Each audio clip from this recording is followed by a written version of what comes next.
అందరికీ నమస్కారం. తెలుగు కథామాలకు స్వాగతం. కొమ్మూరి వేణుగోపాలరావు గారు రాసిన హౌస్ సర్జన్ నవల చదువుకుంటున్నాము. చాలా చిత్రమైన అనుభూతి. హౌస్ సర్జన్గా ప్రవేశించి కొన్ని గంటల సేపే అయింది. అయినా ఎంతో ఎదిగినట్లు, ఎన్నో బాధ్యతలు చుట్టుముట్టినట్లు, మనసు వికసించి ఎన్నో రెట్లు విశాలమైనట్లు అనిపిస్తోంది. డాక్టర్ గారు, డాక్టర్ గారు అని పిలుస్తున్నారు కొందరు పేషెంట్లు. దగ్గరకు వెళ్తే నిద్ర పట్టడం లేదని ఒకరు, తల తిరుగుతుందని మరొకరు, కడుపు నొప్పిగా ఉందని ఇంకొకరు, ఇలా రకరకాలుగా బాధలు చెప్పుకుంటున్నారు. నాకు తోచింది చేసి తిరిగి వస్తున్నాను. వీళ్ళంతే, వార్డులో కనిపించామా వాళ్ళు చేసే కంప్లైంట్స్కి అంతు ఉండదు. ఎవరూ కనిపించకపోతే శుభ్రంగా పడుకొని నిద్రపోతారు అంది సిస్టర్ నన్ను చూసి జాలి తలుస్తున్నట్లు. ఇంతలో డాక్టర్ రామదాస్ గారు వచ్చారు. అప్పటికి రోగికి మాగన్నుగా నిద్రపట్టింది. ఆయన పరీక్ష చేసి పెదిడిన్ ఇచ్చారా? గుడ్. హెపారిన్ కూడా ఇంట్రావీనస్గా ఇచ్చేయండి. రేపటి నుంచి వెసోడైలటార్స్ మొదలు పెడదాం అని చెప్పి వార్డంతా ఒకసారి కలయి చూసి వెళ్ళిపోయాడు. మనసులో అనేక సందేహాలు అలుముకున్నాయి. హెపారిన్ ఎంత ఇవ్వాలి? సరాసరి ఇచ్చేయవచ్చునా? గ్లూకోజ్లో కలిపి ఇవ్వాలా?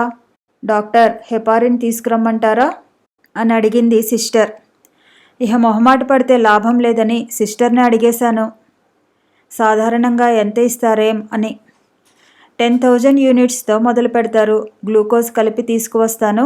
దేవత వరమిచ్చినట్లు ఇచ్చి వెళ్ళింది. ఆ సమయంలో ఆమెను చూస్తుంటే ఎనలేని గౌరవము, ఆప్యాయత కలిగాయి. కబోర్డు దగ్గరకు ఆమె నడుస్తుంటే వెనక నుంచి చూశాను. ఆకుపచ్చని గీతలు 3 కనిపిస్తున్నాయి ఎడమ మోచేతికి పైన. ఇంజెక్షన్ చేస్తుంటే ఆయన కళ్ళు తెరిచి బాధగా మూలుగుతూ, ఏమిటి సూదా? అక్కడ కాకుండా సరాసరి గుండెల్లోనే గుచ్చకూడదు డాక్టర్ గారు అన్నాడు. తప్పు, అలా అనకూడదు అని చేయటం ముగించి యువతలకు వచ్చి వాష్ బేసిన్ దగ్గర చేతులు కడుక్కుంటున్నాను. వెళ్ళిపోతున్నారా? మళ్ళీ అరగంట తిరగకుండానే మెమో పంపిస్తాను చూడండి అంది సిస్టర్ దగ్గరకు వచ్చి నిలబడి. అంతే కదా, సంతోషంగా వస్తాను. అలాగేం, చూస్తాను. కదలబోయాను. కాస్త టీ త్రాగి వెళ్దురుగాని ఉండండి డాక్టర్. వద్దండి, థ్యాంక్స్. నేను నడవలోకి వెళ్ళాక ఆమె గుమ్మం దాకా వచ్చి అన్నట్లు, డాక్టర్ మీ పేరేమిటి అని అడిగింది. మధు అనండి చాలు. వస్తానండి లిల్లీ అని చెప్పి ఇహ ఆగకుండా బయలుదేరాను. పైకి సర్జికల్ వార్డుకు వెళ్ళి మృదుల ఏ స్థితిలో ఉందో చూద్దామని మెట్లెక్కబోతున్నాను. ఇంతలో అయ్యగారు అన్న కేక. వెనుదిరిగి చూసేసరికి 20 ఏళ్ల స్త్రీ నిలబడి ఉంది. ఆయా అంటే నమ్మశక్యంగా లేదు. మెడికల్ హౌస్ సర్జన్ గారు మీరేనా? నేనే అంటూ పుస్తకం అందుకొని చూశాను. చెస్ట్ వార్డు నుంచి వచ్చింది. ఒక కేసు సీరియస్గా ఉందిట, వెంటనే రమ్మని వ్రాసింది అక్కడ సిస్టర్. సరే అని సంతకం పెట్టి వెంటనే బయలుదేరాను. ఆయా నేను ప్రక్కనే నడుస్తున్నాం. నల్లటి ఆ చీకటిలో నల్లగా కదిలే చెట్లు. కొద్దిగా ముందుకు సాగేసరికి భరించలేని నిశ్శబ్దం, ఊపిరాడనంత ఏకాంతం. మార్చియరీ పక్కగా నడిచిపోతుంటే అంది ఆయా నిశ్శబ్దాన్ని భగ్నం చేస్తూ. ఇక్కడ శవాల్ని కోస్తారు కదా అయ్యగారు. చీకట్లో ఒంటిగా నడిచి వస్తుంటే భయంతో రక్తం గడ్డగట్టుకుపోయింది. అడుగు ముందుకు పడలేదు. ప్రాణాలు అరచేతిలో పెట్టుకుని వచ్చేశానయ్యా అంది. ఆమె చెప్పింది నిజమే. ఈ నిశీధిలో ఆడది ఒంటరిగా వస్తుంటే ఏం జరిగినా జరగవచ్చు. ఆమె మీద జాలి వేసింది. అక్కడ నువ్వొక్కదానివేనా? ఎవరూ లేరా ఇంకా అన్నాను సానుభూతిగా. ఎందుకు లేడు బాబుగారు? బడే సాయిబ్ ఉన్నాడు. వాడికి ఒంటి మీద తెలివుంటేగా. మస్తుగా తాగేసి చాప మీద పడి దొర్లుతున్నాడు.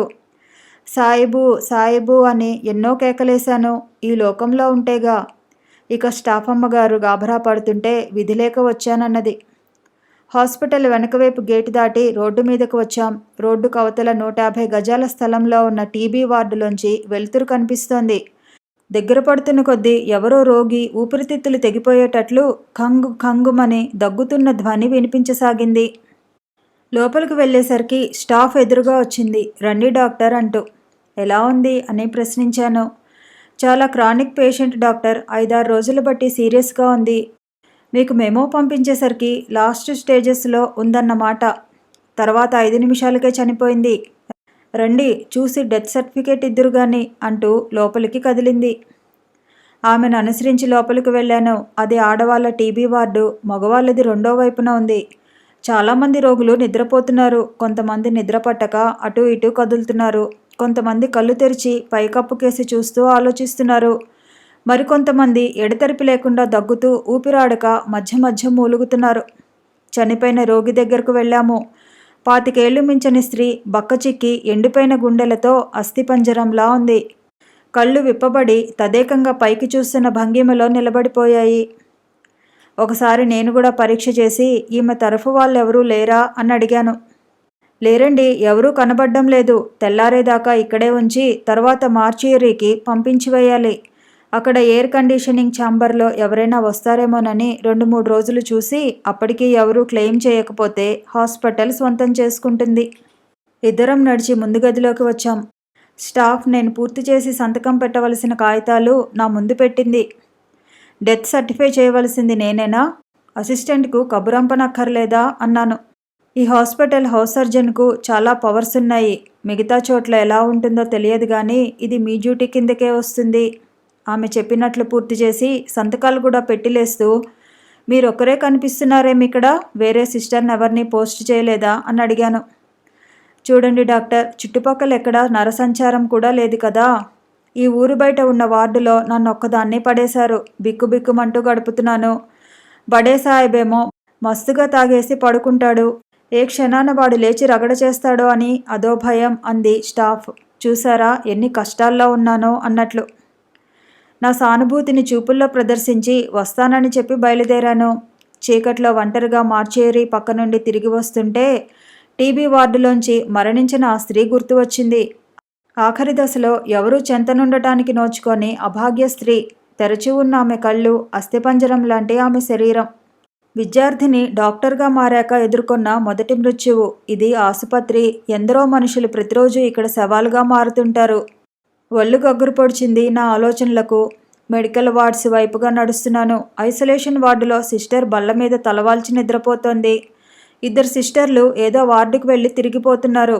వార్డులకు యువతలు ఉండే వసారాలలో రోగుల తాలూకు బంధువులు, స్నేహితులు నేల మీద పడి దొర్లుతున్నారు. యాంటీనేటాల్ థియేటర్ బయట బెంచీల మీద ఆడవాళ్ళు కూర్చుని కబుర్లు చెప్పుకుంటున్నారు. మెడికల్ వార్డుని సమీపించి మెట్ల వైపు మలుపు తిరిగే చోట ఒక క్షణం ఆగి ఆలోచించాను. మృదుల ఆపరేషన్ థియేటర్లో ఉండి ఉంటుంది. ఆపరేషన్ అనుకోగానే నా మనసు ఆనందంతో ఉరకలు వేసింది. థియేటర్లోకి వెళ్ళి ఎమర్జెన్సీ ఆపరేషన్ చూద్దామన్న కుతూహలాన్ని అణుచుకోలేక మెట్లెక్కబోయాను. వెనక నుండి అయ్యగారు అన్న కేక వినబడింది. తల త్రిప్పి చూసేసరికి ఆయా చేతిలో మెమో పుస్తకం. ఆడవాళ్ళ వార్డులో హార్ట్ పేషెంట్కు ఎక్కువగా ఉందట. ఆమె వెనకే బయలుదేరాను. వెళ్ళేసరికి ఆ స్త్రీ చావబతుకుల మధ్య కొట్టుకుంటూ ఉండటం కనిపించింది. ఆక్సిజన్ పోతోంది. రోగి కొన ఊపిరితో ఉంది. ఒక్క క్షణం భయం వేసింది. ఏం చేయడానికి పాలుపోలేదు. ఒక మనిషి నిండు ప్రాణాలతో వ్యవహరిస్తున్నాను. ఆ సమయంలో అక్కడ నా బదులు మరెవరైనా ఉంటే నాకు తెలియని ప్రయత్నాలు ఏమైనా చేసేవాడా? ఆమె జీవించే అవకాశాన్ని నా అవ్యక్తతతో పాడు చేస్తున్నానా? కంగారుతో మతిపోతోంది. రోగి తాలూకు బంధువు ఆమె పెనిమిటి నా వంక ఆతృతగా చూడటం తెలుస్తోంది. నా చేతులు వణికినట్లయింది. అలాగే ఆమె చేయి పట్టుకుని నాడీ చూడటానికి ప్రయత్నించాను. ఎక్కడో పలుచగా ఉండి ఉండనట్లు తగులుతోంది నాడి. కొన్ని సెకండ్ల సేపు అలా ఉందేమో. తర్వాత నా చేతికి ఏమీ తగలటం లేదు. నేను వచ్చిన దాదిగా ఈ లోకంతో సంబంధం లేకుండా మృత్యువుతో ఎక్కడో బలహీనపు పోరాటాన్ని సాగిస్తూ ఆ నిర్భాగ్యపు శరీరంలోని ప్రాణి అందులోంచి వెళ్ళిపోయింది. చెయ్యి వదిలేసి మౌనంగా నిలబడ్డాను. పరిస్థితి అర్థం చేసుకుని ప్రక్కనున్న ఆ స్త్రీ దేముడా అని చిన్నగా రోదిస్తూ కళ్ళు తుడుచుకోసాగింది.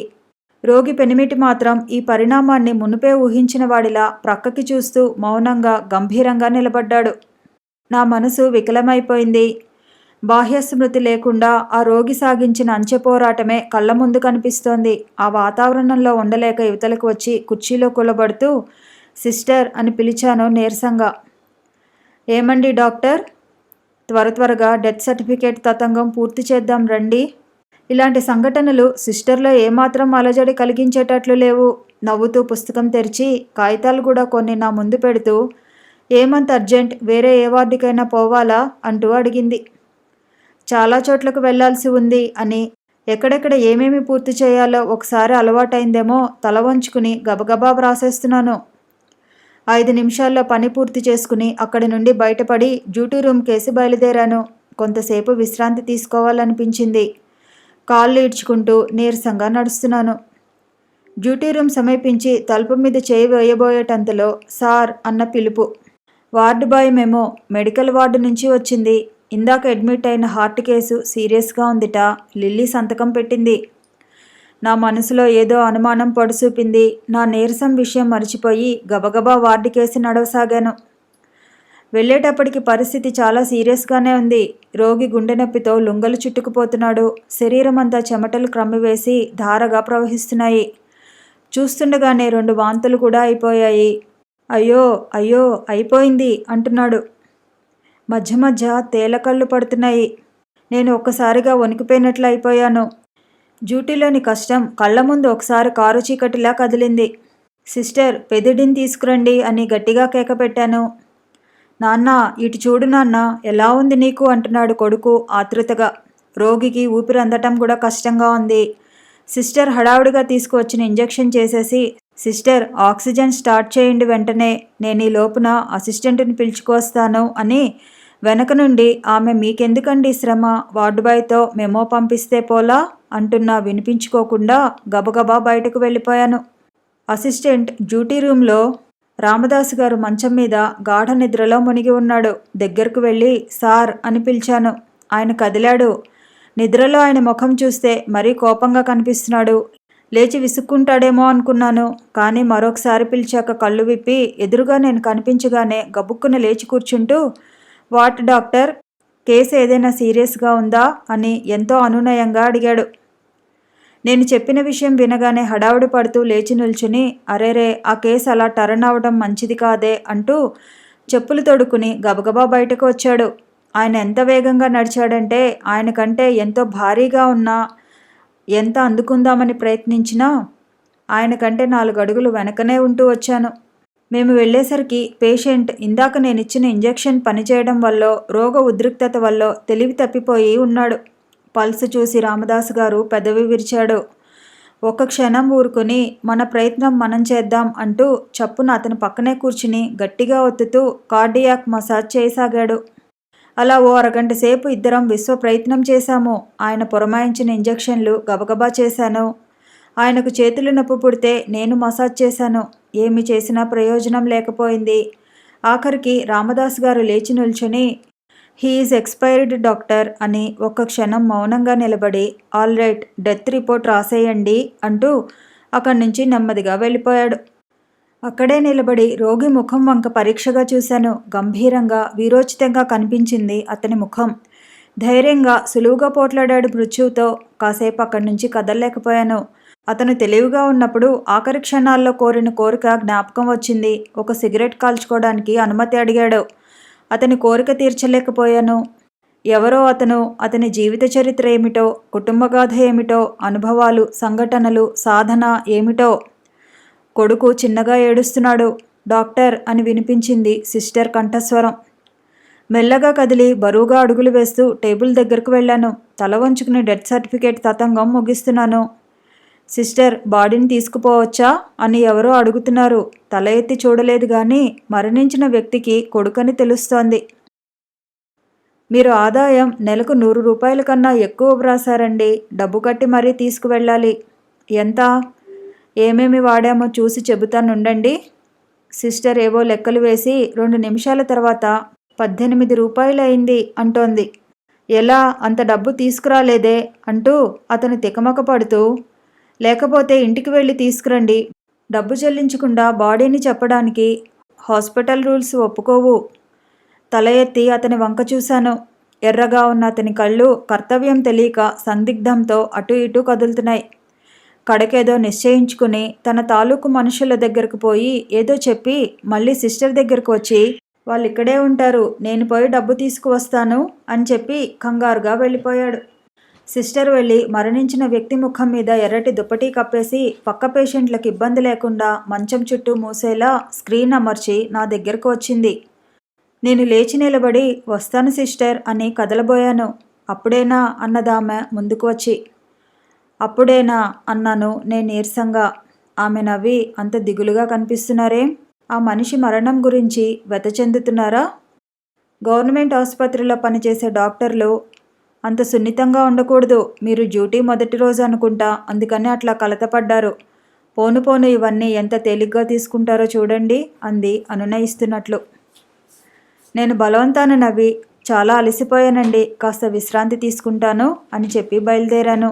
ఆమె వెనక నుండి, నిజమే పాపం, చాలా అలసిపోయినట్లే కనిపిస్తున్నారు. కొత్త అడ్మిషన్లేవీ లేకపోతే మిమ్మల్ని ఇక ట్రబుల్ చేయనులేండి అంటోందామె. బయటకు వచ్చి పొడవైన వసారాల్లో ఒంటరిగా నడుస్తుంటే టైం ఎంతైందోననిపించింది. ఆ మందమైన విద్యుత్ దీపకాంతిలో అప్పుడు చూసుకున్నాను, టైము 2 దాటిపోయింది. ఇంత టైం ఎప్పుడు గడిచింది, ఎలా గడిచింది అనుకుంటూ నెమ్మదిగా అడుగులు వేస్తున్నాను. ఆ సమయంలో నా మీద నాకు ఆత్మవిశ్వాసం నశించిపోయినట్లు, ఎందుకు పనికిరాని వాణ్ణిగా అయిపోయినట్లు అనిపించింది. ఒకదాని వెంట మరొకటి 3 చావులు ఎంత తేలికగా అనుకోకుండా జరిగిపోయింది.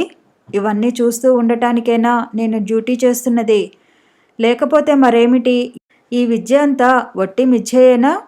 మెల్లగా డ్యూటీ రూమ్ చేరి తలుపులు తెరిచేసరికి లోపల ఓ మంచం మీద మృదుల నిద్రపోతూ కనిపించింది. బాగా అలసిపోయిన చిహ్నాలు కనిపిస్తున్నాయి ఆమె ముఖంలో. నిర్మలంగా, అమాయకంగా నిద్రపోతున్నది. 1 నిమిషం ఆమె వంక తదేకంగా చూసి తర్వాత కుర్చీలో కూర్చుని బల్ల మీద తలవాల్చి కళ్ళు మూసుకున్నాను. తలంతా దిమ్ముగా ఉండి బరువుగా ముందుకు పడిపోతున్నట్లు అనిపిస్తూ కళ్ళు భగభగమని మండిపోతున్నాయి. నిద్ర రావటం లేదు గాని సర్వేంద్రియాల శక్తి ఉడిగిపోయినట్లు అచేతనావస్థను కోరుతున్నాయి. అట్లా ఓ అరగంట గడిచి ఉంటుంది. ఇంతలో బయట నుంచి సార్ అన్న పిలుపు వినిపించింది. తల ఎత్తి చూసేసరికి తలుపవతల వార్డు బాయ్ కనిపించాడు, చేతిలో మెమో పుస్తకంతో. అతను సర్జికల్ వార్డు నుంచి వచ్చాడు. S3 యూనిట్లో ఒక పేషెంట్ ఆపరేషన్ చేసిన చోట నొప్పితో బాధపడుతున్నాడట. మృదులకు ఆ తారీఖు. ఎమర్జెన్సీ ఆపరేషన్కి అటెండ్ అయ్యి అలసిపోయిన శరీరంతో హాయిగా నిద్రపోతున్నది ఆమె. ఆమెకు నిద్రాభంగం కలిగించడం ఇష్టం లేక ఆ పుస్తకం సంతకం పెట్టకుండా అతనికి తిరిగి ఇచ్చేసి 5 నిమిషాల్లో వస్తున్నానని చెప్పి పంపించేశాను. ఇటు తిరగగానే మృదుల నిద్రలో ఎప్పుడు కదిలిందో గాని చెయ్యి పక్కన ఉన్నదల్లా తల క్రిందకు వెళ్ళి పమిట స్థానం తప్పింది. నాలో సౌందర్యరాహిత్యం స్థిర నివాసం చేస్తూ ఉందని మృదుల ఎప్పుడూ ఆక్షేపిస్తూ ఉంటుంది. ఆ క్షణంలో ఆకస్మికంగా నాలో పొంగిన భావాలు ఆమె చదవగలిగితే ఆ అభిప్రాయాన్ని శాశ్వతంగా తుడిచివేసుకుని ఉండేది. ఫ్యాన్ గాలికి ముఖం మీదకు పడుతున్న ముంగురులు, తల క్రింద కోమలహస్తం, పక్కకి తొలగిన పమిట, నిశా కలిగించే కావ్యకన్యలా ఉంది మృదుల. నా ఊపిరి బరువు అనిపించింది. ఇహ అక్కడ ఉండటం శ్రేయస్కరం కాదనుకుని బల్ల మీద స్టెథోస్కోప్ అందుకొని గుమ్మం వైపు కదిలాను. కానీ ఆ స్థితిలో ఆమెనట్లా వదిలి వెళ్ళటం ధర్మం కాదనిపించింది. ఒక గొప్పింటి వారి పిల్ల, హాస్పిటల్లో డ్యూటీ రూమ్, వల్లరుగని నిద్రావస్థ. నేను వెళ్ళాక గదిలోకి మరెవరైనా అడుగు పెడితే వెంటనే నేనైతే పర్వాలేదా మహా అనిపించింది. అది సమాధానం లేని సందేహం. ఆమె మంచం దగ్గరకు వెళ్ళి కొద్దిగా వంగి ఎక్కడ కళ్ళు తెరిచి చూస్తుందోనన్న భయంతో ముఖంలోకి చూస్తూ అతి మృదువుగా ఆమె పమిటను యథాస్థానంలో కప్పాను. ఎందుకట్లా వణికింది చెయ్యి? ఆ సమయంలో ఆమె కళ్ళు విప్పి చూస్తే ఏం జరుగుతుంది? మరెవరైనా గదిలోకి అడుగు పెడితే అది చూసి ఏమనుకుంటారు? నేను అనుకున్నది నెరవేరాక గిరుక్కున వెనుదిరిగి బయటకు నడిచి చీకట్లో కలిసిపోయాను. ఆ పోవటం తెల్లారేదాకా తిరిగి రావటం పడలేదు. అటు ఇటు తిరుగుతూ వార్డుల మధ్య, రోగుల మధ్య ఉక్కిరిబిక్కిరైపోయాను. ఒక రోగికి కడుపు నొప్పి, మరొకరికి గుండె నొప్పి, ఇంకొకరికి సెలైన్ సరిగా ఫ్లో అవ్వటం లేదు. స్పెషల్ రూమ్లో ఒక పేషెంట్కు నిద్ర రావటం లేదు. ఇంకో పేషెంట్కు వాంతి వచ్చేటట్లు వికారంగా ఉంది. అన్నీ చూసుకుని డ్యూటీ రూమ్లోకి అడుగు పెడుతుండేసరికి తూర్పున తొలిరేఖలు విచ్చుకున్నాయి. గదిలో మృదుల అద్దం ముందు కూర్చుని జుట్టు 2 చేతులతో సవరించుకుంటోంది. నేను రావడం చూసి ముఖం ఇటు త్రిప్పి నవ్వుతూ, దొరగారికి ఇప్పుడైందా తీరిక? రాత్రంతా జాగారమే అంది. రెండో కుర్చీ నివతలకు లాక్కుని అందులో కూర్చుంటూ, అమ్మాయి గారు హంసతూలిక తల్పం ఎక్కి పవ్వలిస్తే బయటే తిరగాడుతూ జాగారం చేయక ఏం చేసేది అన్నాను. ఆశ్చర్యంగా ఆమె కన్నులు వెడల్పైనాయి. అంటే నువ్వు రాత్రి వచ్చావన్నమాట, అందుకే నిన్ను చూస్తే కోపం వచ్చింది. మరి లేపలేదేం నన్ను అంది. అంత సుఖంగా నువ్వు నిద్రపోతుంటే. పో నువ్వు, జీవితంలో అమూల్యమైన 3-4 గంటల కాలాన్ని వృధా చేసేసావు. ఎంచక్కా కబుర్లు చెప్పుకుంటూ కూర్చునే వాళ్ళం కదా. మృదుల, ఫస్ట్ ఇయర్ నుంచి ఇంతవరకు 6 ఏళ్లపాటు క్లాస్మేట్లుగా గడిపాం. ఎన్నో వందల గంటలు కబుర్లు చెప్పుకున్నాం. ఈ 2-3 గంటలేనా అమూల్యమైనవి? కఠినశిలవి, కేవలం మొరటు డాక్టర్వి, నీకు అర్థం కాదులే అంటూ ఎర్రబడ్డ తన ముఖాన్ని పక్కకి తిప్పుకుంది. ఓ నిమిషమాగి ఆమెను శాంతపరచాలని మృదులా అని పిలిచాను. ఊ అంది ముఖం తిప్పకుండానే. శ్రీమంతుల బిడ్డవి, లేచి లేవగానే కాఫీ త్రాగకపోతే నీకు తలనొప్పి ఇత్యాదులు రావచ్చు. ముఖం కడుక్కు వస్తే అలా వెళ్ళి కాఫీ తాగి వద్దాం అన్నాను. ఆమె విసురుగానే నా వంక తిరిగి, ఆ అవశిష్టం ఇందాకనే పూర్తి చేసుకున్నాను, మీరు కానిస్తే అంది. ఎందుకో మృదుల కోపం అర్థం లేనిదైనా నాకు కోపాన్ని తెప్పించదు. నవ్వుకుంటూ లేచి పక్కనే ఉన్న బాత్రూంలో వాష్ బేసిన్ దగ్గరికి వెళ్ళి 5 నిమిషాల్లో ముఖం కడుక్కు వచ్చాను. పద అన్నాను. ఆమె బుద్ధిమంతురాల్లా లేచి వచ్చి నాతో నడవసాగింది. 1 నిమిషమన్నా గడవకముందే తన కోపం మరిచిపోయింది. నీ ముఖం నిద్రలేక ఎంత వడిలిపోయిందో తెలుసా? కళ్ళు ఎర్రగా ఉండి చూడటానికి భయమేస్తుంది అంది దారిలో. అయితే చూడకు అన్నాను నవ్వుతూ. అలా కబుర్లు చెప్పుకుంటూ కాఫీ తాగి తిరిగి వచ్చేసరికి 7 అయింది. అటెండెన్స్ ఇవ్వడానికి కాబోలు తెల్లటి యూనిఫారం ధరించి తాజాగా మెరుస్తున్న సిస్టర్లు సూపరింటెండెంట్ ఆఫీస్ దగ్గర గుమికూడి ఉన్నారు. అక్కడ పని పూర్తి చేసుకున్న వారు వారి వారి వార్డులకు కదిలి వెళ్ళిపోతున్నారు. నైట్ డ్యూటీ పూర్తి చేసుకున్న సిస్టర్లు వారి డ్యూటీని కొత్తగా వచ్చిన వారికి అప్పగించి వాడిపోయిన ముఖాలతో నీరసంగా నర్సెస్ క్వార్టర్స్ వైపు నడుస్తున్నారు. మనం ఇంక వెళ్ళిపోదాం, ఆలస్యమైపోతోంది అని గొడవ పెడుతున్నది మృదుల. ఇంకా 8 కాలేదు, అంతవరకు మన డ్యూటీయే అంటాను నేను. ఎందుకు నీకంత పట్టుదల 8 వరకు ఉండాలని? సరిగ్గా 7:50 కేసు ఏమైనా అడ్మిట్ అయిందనుకో, అప్పుడు మనం లేకపోతే మాట ఎవరికి వస్తుంది? మనకే కదా. అబ్బబ్బా, ఈ సత్యహరిశ్చంద్రుడితో చచ్చిపోతున్నాం బాబు అంటూ మృదుల బలవంతం మీద ముళ్ళ మీద ఉన్నట్టు టైం అయ్యేదాకా గడిపింది. తర్వాత ఇద్దరం బయటకు వచ్చి చెరో రిక్షా ఎక్కాం. అప్పటికే కొంతమంది హౌస్ సర్జన్లు హాస్పిటల్కి చేరుకుంటున్నారు. మెడికల్ స్టూడెంట్లు మాత్రం వాళ్ళ పోస్టింగ్స్ ఇంకా మొదలు కానందువల్ల ఎవరూ కనిపించడం లేదు. మనం ఈవేళ ఎంత ఆలస్యంగా వచ్చినా పర్వాలేదు, నేను గంటల దాకా రాను అంటుంటే ఆమె రిక్షా కదిలి వెళ్ళిపోయింది. ఇంతకీ ఆమె ఎమర్జెన్సీ ఆపరేషన్ గురించి అడగటమే మర్చిపోయాను. ఆ పేషెంట్ ఎలా ఉన్నాడో అనుకున్నాను రిక్షా పోతుండగా వెనక్కి జారగిలబడి. అట్లా పూర్తయింది నా తొలి రోజు. మొదటి రోజు డ్యూటీ కాబట్టి ఇంత విస్తృతంగా రాశాను. అట్లా ప్రతి సంఘటన, ప్రతి అనుభవము చెప్పుకుంటూ పోతే అంతూ ఉండదు. అది ఓ సంఘర్షణ, తపస్సు, ఓ యజ్ఞం లాంటిది. విద్యార్థి దశలో నేను నేర్చుకోలేనివి, నాకు ఇదివరకు తెలియనివి ఎన్ని నేర్చుకున్నానని. మెడిసిన్ ఓ మహాసముద్రం, లోతు తెలియని, అవతలి ఒడ్డు తెలియని మహాసముద్రం. దాని లోతుపాతులు తెలుసుకోకుండా బయట నిలబడి చూస్తే అందులో ఈదడం చాలా తేలికనిపిస్తుంది. లోనికి దిగామా, ఆ ఆరాటానికి అవధులు లేవు. విజ్ఞానం మీద తృష్ణే గాని తృప్తి అనేది లేదు. మెడిసిన్ మెడిసిన్ మెడిసిన్, అవే నా కలలు, అదే నా ఆశాజ్యోతి, అదే నా జీవిత పరమావధి. వారం రోజులలోపునే రూమ్ ఖాళీ చేసి క్వార్టర్స్లోకి వచ్చి చేరాను. దక్షిణం వైపున మరో పెద్ద కిటికీ ఉండేవి. ప్రభాకరం అనే మరో హౌస్ సర్జన్ నా రూమ్మేట్. నేనెప్పుడు తూర్పువైపు కిటికీ దగ్గర, అతనెప్పుడు దక్షిణం వైపు కిటికీ దగ్గర కూర్చునేవాళ్ళం. తూర్పునున్న కిటికీలోంచి హాస్పిటల్ కనిపిస్తూ ఉంటుంది. దక్షిణం వైపున్న కిటికీలోంచి నర్సెస్ క్వార్టర్స్, అందులోని ముందు భాగంలోని గదులు స్పష్టంగా కనిపిస్తూ ఉంటాయి. వార్డులో పనిచేస్తుంటే గంటలు నిమిషాల్లా పరుగెడతాయి. మొదటే హౌస్ సర్జన్ రౌండ్స్, తర్వాత అసిస్టెంట్ రౌండ్స్, తర్వాత ఏ 1 గంటకో చీఫ్ రౌండ్స్. చక్రపాణి గారు రౌండ్స్కి వస్తున్నారంటే వాతావరణంలో గొప్ప సంచలనం ఏర్పడేది. సిస్టర్స్, స్టాఫ్ అంతా హడలిపోతుండేవారు. ఆయనకు ఏ విషయంలోనూ పట్టుబడకూడదని అతి జాగ్రత్తగా వ్యవహరించేవారు. పేషెంట్కి తలనూనె రాసారా లేదా అన్న విషయం దగ్గర నుంచి, బెడ్షీట్ శుభ్రంగా ఉన్నదా లేదా, వాళ్ళకి సరిగ్గా మందులు అందుతున్నాయా లేదా, టెంపరేచర్ ఛార్జ్ సరిగ్గా నింపుతున్నారా లేదా, ఆహారం ఏమేమి ఇస్తున్నారు అనే వరకు అన్నీ శ్రద్ధగా గమనిస్తూ ఉండేవారు. వాళ్ళ పాపమేమిటో, ఎంత జాగ్రత్తగా ఉన్నా ఏదో ఒక తప్పు ఆయన దృష్టిపథంలో పడుతూనే ఉండేది. ఇహ దుయ్యపట్టడం మొదలుపెట్టేవాడు. మొదలుపెట్టాడంటే అవతల వ్యక్తికి నశాలానికెక్కి కళ్ళనీళ్లు తిరిగేదాకా వదిలిపెట్టేవాడు కాదు. ఒకసారి రౌండ్స్ చేస్తూ చేస్తూ హఠాత్తుగా గుమ్మం దగ్గర నిలబడి ఉన్న ఓ యువతిని స్టాఫ్కి చూపుతూ, ఆమె అక్కడ ఎందుకు నిలబడి ఉంది అని అడిగాడు. స్టాఫ్కి నెత్తిమీద పిడుగు పడినట్లయి తికమక పడుతూ, తెలీదండి అన్నది.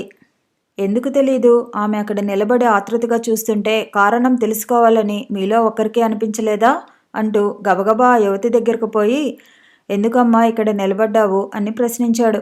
ఆమె భయంగా చూస్తూ, పొద్దున మా అమ్మని వార్డులో చేర్పించమని ఓపీలో చెప్పారండి. కాగితాలు తీసుకొచ్చి మా అమ్మని అక్కడ చెట్టు కింద కూర్చోబెట్టి చేర్చుకుంటారేమోనని చూస్తున్నాను అంది. ఎంతసేపటి నుండి నిలబడ్డావు ఇక్కడ? 2 గంటలు అయిందండి. ఆయన స్టాఫ్ వైపు తిరిగాడు. సంస్కారం అనేది జీన్స్ నుంచి రావాలండి. తరతరాలుగా రక్తంలో జీర్ణించుకుని వస్తుంటాయి గుణాలు. పొట్టతిప్పల కోసం 4 రాళ్ళు సంపాదించుకుందామని ఉద్యోగంలో చేరిన వాళ్ళకి ఒక్క మాట మారవు గుణాలు. 2 గంటల నుండి ఆమె అక్కడ పడిగాపులు కాస్తుంటే ఎవరో ఎందుకోసం నిలబడిందోనని మీకు తట్టకపోవటం నాకేం ఆశ్చర్యంగా లేదు అన్నాడు. స్టాఫ్కు ముఖం రక్తం లేనట్లు తెల్లగా పాలిపోగా జవాబు చెప్పలేక మెదలకుండా నిల్చుంది. అట్లా ఉండేవి ఆయన వ్యాఖ్యానాలు. అసిస్టెంట్స్తోనైనా సరే, హౌస్ సర్జన్లతోనైనా సరే కటువుగా మొహమాట పడకుండా మాట్లాడేవాడు. డ్యూటీ మీద ఆయనకున్న ధ్యాస అంతా ఇంతా కాదు. అవకాశం వచ్చినప్పుడల్లా తన విద్యార్థి దశలోని అనుభవాలు, అప్పటి తరంలోని క్రమశిక్షణ ఉదాహరణంగా తీసుకొచ్చి చెబుతుండేవారు. ఆయన మాటల్లో సత్యమున్న మాట నిజమే కానీ అంతకంటే ఎక్కువగా హేళన, ఎత్తిపడుపు ధ్వనిస్తూ ఉండి ఆయన మీద ఎప్పటికప్పుడు ఏర్పడబోయే ఆపేక్షను ఎగరగొట్టి వేస్తూ ఉండేవి. అయితే నేను మాత్రం ఎన్నడూ ఆయనకు దొరికిపోలేదు. ఆయన దగ్గర దోషిగా నిలబడేటట్లు ఏ సంఘటన జరగలేదు. డాక్టర్గా వృత్తిధర్మం నిర్వహించడానికి ఎంత ఓర్పు కావాలో, ఎంత ప్రశాంత బుద్ధి అలవర్చుకోవాలో మొదటి కొద్ది రోజుల్లోనే తెలిసి వచ్చింది. హాస్పిటల్ వాతావరణం చాలా విచిత్రమైనది. అది ఓ వింత ప్రపంచం లాంటిది. రకరకాల మనస్తత్వాలు, భిన్న ప్రవృత్తులు అక్కడ కనబడతాయి. ఒక్కోసారి సహజ లోకానికి దూరంగా ఏదో కృత్రిమ ప్రపంచంలో జీవిస్తున్నట్లు ఉంటుంది. ఒక్కోసారి ఇదే నిజం, ఇదే సత్యం, సృష్టికి మొదలు తుది కూడా ఇక్కడే అనిపించి తెలియని గర్వం కూడా ఆవహిస్తూ ఉండేది. మొదట్లో అక్కడ పనిచేసే ప్రతి డాక్టరు, ప్రతి సిస్టరు చాలా కృత్రిమంగా, ఒక్కొక్కరు మేనరిజంతో కనిపించేవారు. వాళ్ళ పెదవుల మీద మెరిసే చిరునవ్వులకు కానీ, ఒకళ్ళ మీద ఒకరు విసురుకునే పరాచికాలకు కానీ ఒక అర్థము, అందులో లోతు కనిపించేది కాదు. అంతా ఒక సూత్ర ప్రకారం ఏదో నియమాలు అమలులో ఉన్నట్లు జరుగుతూ ఉండేవి. కానీ రాను రాను ఆ వాతావరణానికి నేను అలవాటు పడిపోతూ అందులో ఇమిడిపోసాగాను. అంతవరకు విద్యార్థిగా ఉండి హౌస్ సర్జన్గా మారిన మనిషి ఈ మార్పును అన్ని రకాలా ఉపయోగించుకోవాలన్న ఆరాటం కనబరిచేవాడు. పేషెంట్ ముందు తన హౌస్నంతా ప్రదర్శించేవాడు. పేషెంట్ ఏదన్నా గుచ్చి అడిగితే నీకు తెలుసంటావా, నాకు తెలుసంటావా అని వాళ్ళని దబాయిస్తూ ఉండేవాడు. విద్యార్థి దశలో సిస్టర్లతో కబుర్లాడటానికి, కాలక్షేపం చేయడానికి వాళ్లకు కుదిరేది కాదు. అథవా ఎప్పుడైనా కల్పించుకుని మాట్లాడినా సిస్టర్స్ పెడసరంగా సమాధానం చెప్పేవారు. ఏ స్టూడెంట్ అయినా సిస్టర్ బీపీ ఆపరేటర్స్ కావాలండి అని అడిగితే పోయి తెచ్చుకోండి అని నిర్మోహమాటంగా సమాధానం చెప్పేవారు. గైనకాలజీ కేరల్స్కి ముందు ఇన్స్ట్రుమెంట్స్ చూసుకుందామని ఫైనల్ ఇయర్లో మేము 4 విద్యార్థులం లేబర్ రూమ్లోకి వెళ్ళబోతే లోపల డెలివరీ కేసు ఉంది, వెళ్ళడానికి వీల్లేదు అని ఓ సిస్టర్ అటకాయించేసరికి పెద్ద గొడవ కూడా జరిగిందోసారి. విద్యార్థి దశ నుంచి హౌస్ సర్జన్ దశకు వచ్చేసరికి అమాంతంగా ఒకరినొకరు ఎంతో చేరువైపోతారు. అంతేకాదు స్టూడెంట్లను గురించి అతను అలాంటి వాడిని, ఇతను ఇలాంటి వాడని వ్యాఖ్యానాలు చేసి నవ్వటం. డ్యూటీ సమయంలో రాత్రిళ్ళు వార్డుల ముందు నుంచి నడిచిపోతుంటే ఎన్నో ఆసక్తిదాయకమైన దృశ్యాలు కనిపిస్తూ ఉండేవి. ఒకచోట ఒక హౌస్ సర్జను, సిస్టర్ వేరుశెనక్కాయలు తింటూ కబుర్లు చెప్పుకుంటూ నవ్వులు కేరింతలతో కనిపించేవారు. ఒక్కోసారి పరాచికాల పరాకాష్ఠనందుకొని ఒకరి బుగ్గల మీద మరొకరు చిటికెలు వేసుకోవటం, వీపు మీద చిన్న దెబ్బ వేయటం ఇత్యాది దృశ్యాలు కూడా కళ్ళబడుతూ ఉండేవి. ఒకసారి ఆర్థోపెడిక్ వార్డులో 2 హౌస్ సర్జన్లు కూర్చుని ఆనందిస్తుండగా ఒక సిస్టర్ సినిమా పాటలు పాడి వినిపిస్తోంది. ఈ వాతావరణం అర్థం కాక మొదట్లో చాలా తికమక పడుతుండేవాణ్ణి. జగన్నాథం క్యాంటీన్లో కూర్చుని తరచు బహిరంగంగా ఈ ప్రసంగాలే చేస్తుండేవాడు. ఏ వార్డులలో ఏ సిస్టర్ పనిచేస్తుందో పేర్లతో సహా అతనికి కంఠతా వచ్చు. ఎవరెవరి కోసం తాపత్రయపడుతున్నారో ఆ జాబితా అంతా ఏకరువు పెట్టేవాడు.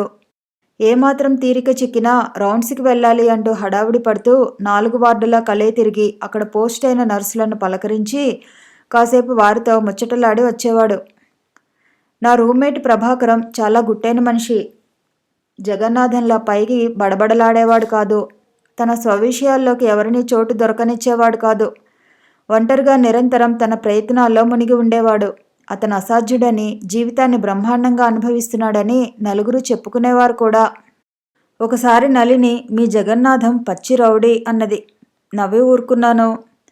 అందరితో ఒకేలా ఎంతో చనువున్నట్లు మాట్లాడతాడు. మా క్వార్టర్స్లో అతన్ని గురించి రకరకాల కథలు చెప్పుకుంటారు అంది. మీ సిస్టర్స్కు వేరే పని లేదా మా గురించి చెప్పుకొనడం తప్పితే అన్నాను. ఆమెకు రోషం వచ్చింది. మమ్మల్ని గురించి అంత చులకనగా మాట్లాడకండి. కాలక్షేపం కోసం అనేక విషయాలు మాట్లాడుకుంటాం, అందులో ఇది ఒకటి అన్నది పౌరుషంగా. అనేక విషయాలు మాట్లాడుకుంటారా? అయితే మంచిదే అన్నాను ముక్తసరిగా. మీ పేషెంట్ వచ్చిందండి డాక్టర్ గారు, మీరు స్వయంగా పరీక్ష చేయాలట అనేది తరచు నళిని ఆట పట్టిస్తున్నట్లు ఆమె అనటం తేజోమయి గురించి. ఆమె సాధారణంగా రిపీట్ ఓపీకి వస్తూ ఉండేది. వచ్చినప్పుడల్లా వంట్లో ఏదో బాధ చెప్పి పరీక్ష చేయమని అడిగే మాట కూడా నిజమే. పాపం ఆ అమ్మాయికి ఎప్పుడూ వంట్లో బాగుండదు అనేవాణ్ణి గంభీరంగా ఏమీ అర్థం చేసుకోనట్లు. అంతేకాదులేండి, మీరంటే చాలా గురి అనుకుంటాను. మీ హస్తవాసి మంచిదని నమ్మకమేమో. అలా అనుకుంటే మనం చీట్లు రాయటమే గాని మందిచ్చేది లేదుగా అనేవాణ్ణి. నాయుడు గారు చెడ్డ విసుగు మనిషి. ఓపీకి వచ్చాడంటే గబగబా ఓ గంటలో 20 మందిని చూసేసి అలా బయటకు వెళ్ళిపోయేవాడు హడావిడిగా. ఓ అరగంట పోయాక వచ్చి ఇంకా అయిపోలేదా డాక్టర్ గారు అంటూ మరో 20 మంది వరకు చూసేవాడు. తర్వాత పేషెంట్లు అయిపోతే సరి, లేకపోతే వీళ్ళని మీరు చూసి పంపించేయండి డాక్టర్ గారు, నేను వార్డుకి వెడుతున్నాను, పని పూర్తి చేసుకుని మీరు వచ్చేయండి అని చెప్పి వెళ్ళిపోయేవాడు. ఆయన డ్యూటీ వస్తే సిస్టర్స్ హడలిపోతూ ఉండేవారు. ఆయన అడిగిన దానికి సరైన సమాధానం చెప్పలేకపోయినా ఏదైనా వస్తువు ఇవ్వమని అడిగినప్పుడు 1 నిమిషం ఆలస్యమైనా చికాకుతో వాళ్ళ మీద విరుచుకుపోయేవాడు. నేను మెడికల్ వార్డులో ఉన్నంతకాలము మృదులకు నాకు కలిసే డ్యూటీలు పడుతుండేవి. డ్యూటీ అంటే నీకు పరమానందం, ఇహ అన్నమో నీళ్ళు అక్కర్లేదు. నేనెంత విసుగు మనిషినైనా నాకు పరమానందంగానే ఉంది, ఎందుకో చెప్పుకో అనేది మృదుల. నేను అర్థం కానట్లు ముఖం పెట్టి ఏమో నాకు తెలియదు అని జవాబిచ్చేవాణ్ణి. ఒకరోజు నాయుడు గారు నేను డ్యూటీలో ఉన్నాం. ఐసోలేషన్ వార్డు నుంచి మెమో వచ్చింది. మొదట నేను వెళ్ళి చూసేసరికి 3 ఏళ్ల పిల్లవాడు డిప్తీరియా వచ్చి ఊపిరందక తలక్రిందులైపోతున్నాడు. టంగ్ డిప్రెసర్తో గొంతు చూసేసరికి నల్లటి మెంబ్రెయిన్ భయంకరంగా కనిపించింది. ఏం చేయడానికి నాకు వెంటనే పాలుపోక అసిస్టెంట్కి మెమో రాశాను. ఆయన వచ్చేసరికి ఓ పావుగంట అయింది. కేసు చూసి మొదట యాంటీ డిప్టీరిటిక్ సీరం ఇచ్చేయండి, ఓ గంట లోపల ట్రేకియాటమీ చేయకపోతే పిల్లాడు సర్వైవ్ అవ్వడు. ఇది ఈఎన్టీ కేసు. నేనిప్పుడే ఈఎన్టీ అసిస్టెంట్కి మెమో రాస్తున్నాను. ఆయన వచ్చి ట్రేకియాటమీ చేస్తాడు అని అప్పటికప్పుడు మెమో రాసి వార్డు బాయ్కిచ్చి సైకిల్ మీద ఈఎన్టీ అసిస్టెంట్ ఇంటికి పంపించాడు.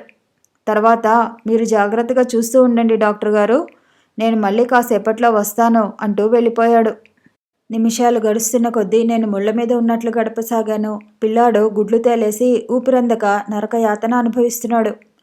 తల్లి నా పిల్లాన్ని రక్షించండి బాబు అని భోరున విలపిస్తోంది. నేను యాంటీసీరం ఇచ్చేసి కాలుగాలిన పిల్లిలా అటూ ఇటూ తిరుగుతున్నాను. ఓ అరగంట అయ్యాక వార్డు బాయ్ తిరిగి వచ్చి అసిస్టెంట్ గారు ఇంట్లో లేరని, సినిమాకి వెళ్లారని, ఏ సినిమాకి వెళ్లారో తెలియదని అన్నాడు.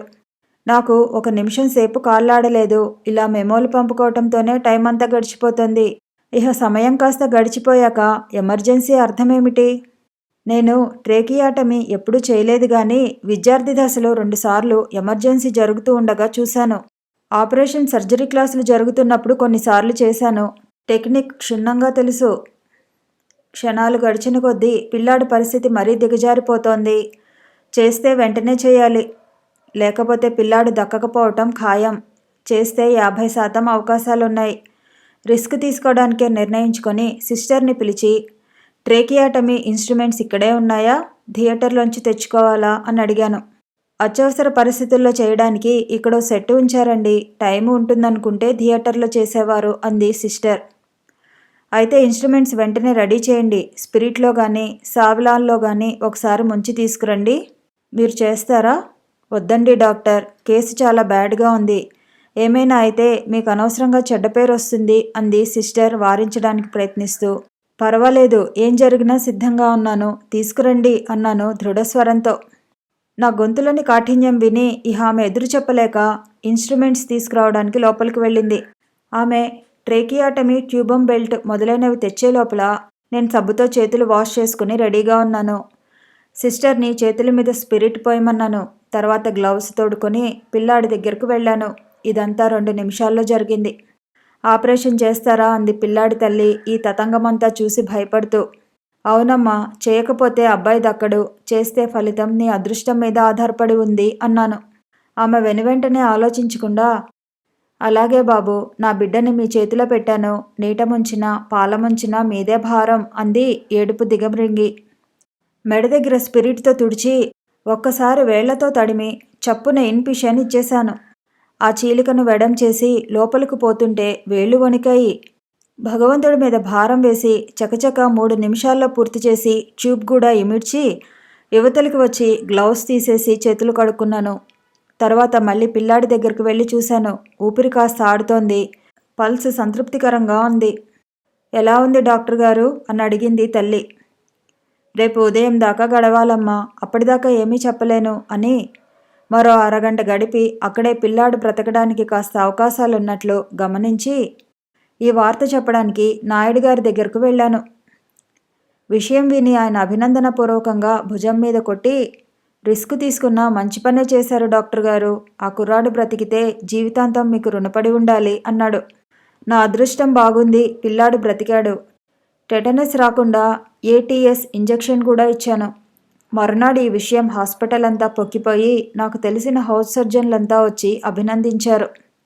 మృదులకు ఆ రాత్రే తెలుసు డ్యూటీలోనే ఉంది కాబట్టి. ఇహ మాలాంటి వాళ్ళను మర్చిపోతావు కాబోలు, పెద్ద సర్జన్వి అయ్యేటట్లున్నావు అంది. జీవితంలో సుఖమంటే ఎరుగని, సుఖానికి నొచ్చుకొని బీదవాణ్ణి.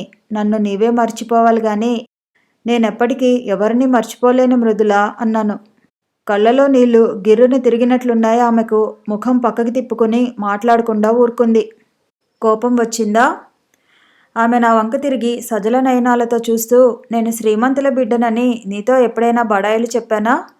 ఎందుకెప్పుడు ఈ గొప్ప బీద తారతమ్యం తెచ్చి ఎత్తి పొడుస్తున్నావు అంది డగ్గుత్తికతో. లేదు మృదుల, నాకు ఎత్తిపడవటం చేతకాదు. ఒక్కోసారి నిజం మాట్లాడాలని ఉంటుంది. ఆ సంభాషణ అట్లా ముగిసింది. అవకాశం వచ్చినప్పుడల్లా అలాగే చిన్న చిన్న ప్రయోగాలు చేయటం నాకు సరదాగా ఉండేది. ఒకసారి ఓ కలరా కేసుకు సెలైన్ డ్రిప్ పెట్టడానికి ప్రయత్నిస్తే వెయిన్ దొరకలేదు. ఈ విషయం నాయుడు గారికి చెబితే, అయితే ఓపెన్ మెథడ్ పెట్టండి అని చెప్పి వెళ్ళిపోయాడు. ఓపెన్ మెథడ్ అంటే చర్మం కోసి రక్తనాళం బయటకు తీసి అందులోకి సరాసరి సూది ద్వారానో పాలిథిన్ ట్యూబ్ ద్వారానో సెలైన్ ఎక్కించటం. బ్రహ్మ విద్య అని కాదు కానీ ఇదివరకు ఎప్పుడూ చేయలేదు. అవతల పేషెంట్ బాగా డీహైడ్రేట్గా ఉన్నాడు. నాకేమీ పాలుపోక 1 నిమిషం మదనపడ్డాక ఓ ఉపాయం తోచి గబగబా వార్డు నుండి బయటకు వచ్చి మార్చేరీకి వెళ్ళాను. ఎయిర్ కండిషన్డ్ ఛాంబర్లో ఓ వృద్ధుడి శవం కనిపించింది. అక్కడ అటెండర్ని అడిగి ఓ స్కాల్పల్ తీసుకుని దాంతో ఆ శవం కాలి దగ్గర రక్తనాళం బయటకు తీసి ముడివేయటం ప్రాక్టీస్ చేశాను. తర్వాత 2వ కాలు మీద కూడా అలానే చేశాను. అప్పుడు తిరిగి ఐసోలేషన్ వార్డుకు వచ్చి సిస్టర్ని ఓపెన్ మెథడ్ సెట్ తీసుకురమ్మన్నాడు. రోగికి బాగా నీరు బయటకు వెళ్ళిపోవడం వల్ల రక్తనాళాలు కృంగిపోయి మొదట కొంత కష్టం అనిపించినా ఓ పావుగంట అవస్థపడ్డాక కృతకృత్యుణ్ణి కాగలిగాను. హమ్మయ్య అంది సిస్టర్ నిట్టూరుస్తూ. చాలా శ్రమపడ్డారు కానీ కాసేపు ఫ్యాన్ క్రింద కూర్చోండి, ఒళ్ళంతా చెమటలు కూడా పట్టాయి. వెన్నుముక దగ్గర ప్రత్యేకమైన సూదితో పొడిచి నీరు బయటకు తీయడాన్ని లాంబార్ పంక్చర్ అంటారు. మొదటి రోజున అది చేయవలసి వచ్చినప్పుడు చేతులు వణికి గాభరా పడిన మాట నిజమే. కానీ రాను రాను అలవాటైపోయి రోజు ఇంచుమించు ఒకటి చేస్తూ ఉండేవాణ్ణి. అవకాశాలు కూడా అలాగే వచ్చేవి. ఎప్పుడన్నా అవకాశం రాక ఒకరోజు చేయలేకపోతే ఆ రాత్రి నిద్ర పట్టక ఏదో వెల్తిగా ఉన్నట్లు అనిపించేది. సాయంత్రాలు సాధారణంగా ఎక్కడికి పోయేవాణ్ణి కాదు. అంతకుముందే తోటి హౌస్ సర్జన్లతో సంభాషణ వచ్చినప్పుడు వారి వారి వార్డులలో ముఖ్యమైన కేసులు ఏమున్నాయనో వాటి వివరాలు అడుగుతుండేవాణ్ణి. నా ఆసక్తి చూసి కొంతమంది ఏదో సమాధానం చెప్పి చాటుగా నవ్వుకునేవాళ్ళు. నా గురించి గుసగుసలాడుకుంటున్నట్లు తెలిసేది. కొంతమంది మాత్రం నిజాయితీగా సమాధానం ఇచ్చేవాళ్ళు. ఆ ప్రకారం సాయంత్రం వేళలా అన్ని వార్డులు తిరుగుతూ ఇంట్రెస్టింగ్గా ఉండే కేసులు చూసుకుంటూ ఉండేవాణ్ణి. అదేమిటండి, ఎక్కడ చూసినా మీరే కనిపిస్తున్నారు? మీకు హాస్పిటల్లే ఇల్లు వాకిలా? ఇంకేమీ వ్యాపకాలు సరదాలు లేవా అనేవారు సిస్టర్లు. ఏ వార్డుకు పోయినా ఒక సిస్టర్ ఎదురవుతూ ఉండే. ఇంత మంచి కాలక్షేపం ఇక్కడ ఉండగా వేరే వ్యాపకాలెందుకు అన్నానోసారి ఓ సిస్టర్తో. ఆమె బుగ్గ నొక్కుని, అమ్మో మాటలు రావనుకున్నాను, గడుసువారే అంది. డ్యూటీ రోజున లిల్లీ, అబ్బా ఈవేళ మీరా బాబు, అయితే నా పని అయిందన్నమాటే. రోజు అడ్మిషన్లు లేకుండా సుఖంగా నిద్రవుతున్నాను. ఈవేళ పేషెంట్లు దండయాత్రకు వచ్చారన్నమాటే అనేది కళ్ళు తిప్పుతూ. సరిగ్గా అలాగే జరిగేది కూడా. సాధారణంగా చాలామంది హౌస్ సర్జన్లు రాత్రి డ్యూటీ బ్రహ్మాండంగా ఉంది, హాయిగా నిద్రపోయాను అనో, వేరుశెనక్కాయలు తింటూ కబుర్లు చెప్పుకుంటూ కూర్చున్నాననో అంటుండేవారు. నాకు ఆ యోగం ఎన్నడూ పట్టలేదు. ఏనాడు డ్యూటీ రోజున సుఖంగా నిద్రపోయి ఎరగను. సాయంత్రాలు నేను నిత్యం వార్డులకు పోతూ ఉండటం చూసి జగన్నాథం తను రెండవసారి చేయవలసిన ఇంజెక్షన్లు నాకు అప్పజెప్పేవాడు. కేసులు చూడటానికి అతని వార్డుకి ఎలాగూ పోవలసి ఉంది కాబట్టి నాకు కష్టమనిపించేది కాదు. అయితే ఒక అంశం మాత్రం నాకు తరచు చికాకు కలిగిస్తూ ఉండేది. మెడిసిన్ మీద శ్రద్ధాశక్తులున్న ఎవరికైనా హౌస్ సర్జన్ పీరియడ్ మహత్తరమైన దశ. ఉత్సాహం ఉంటే ఎంతో చూడవచ్చు, ఎన్నో నేర్చుకోవచ్చు. కానీ విశృంఖలంగా కొత్త కేసులు చూసుకోవడానికి, వాటిని గురించి స్టడీ చేయడానికి హౌస్ సర్జన్ చేయవలసిన యాంత్రికమైన పని ప్రతిబంధకంగా ఉండేది. 8 వార్డుకు వెళ్ళటం, కేసు షీట్లన్నీ సరిగా ఉన్నాయో లేదో చూసుకోవటం, బ్లడ్ ప్రెషర్ నోట్ చేయటం, నెత్తురు మొదలైనవి తీసి ఇన్వెస్టిగేషన్స్ పంపించటం, ఇంతలో అసిస్టెంట్ రౌండ్స్, చీఫ్ రౌండ్స్, తర్వాత ఇంజెక్షన్, ఈలోగా ఏదైనా కేసు సీరియస్గా ఉంటే అక్కడే సపర్యలు చేస్తూ గడపటం. వీటితో అలసిపోయిన వాడికి ఏ కేసునైనా లోతుగా స్టడీ చేయాలన్నా ఉత్సాహం చచ్చిపోయేది. ఆ యాంత్రికమైన పనులన్నీ పూర్తి చేసుకుని తమ పని అయిపోయినట్లుగా చేతులు దులుపుకుని వెళ్ళిపోయేవారు. అందుకే నేను సాయంత్రాలు ఎన్నుకునేవాణ్ణి. కథ కొనసాగుతుంది. మళ్ళీ కలుసుకుందాము. ఈ వీడియో నచ్చితే లైక్ చేయండి, షేర్ చేయండి, కామెంట్ చేయండి, ఛానల్ని సబ్స్క్రైబ్ చేయండి.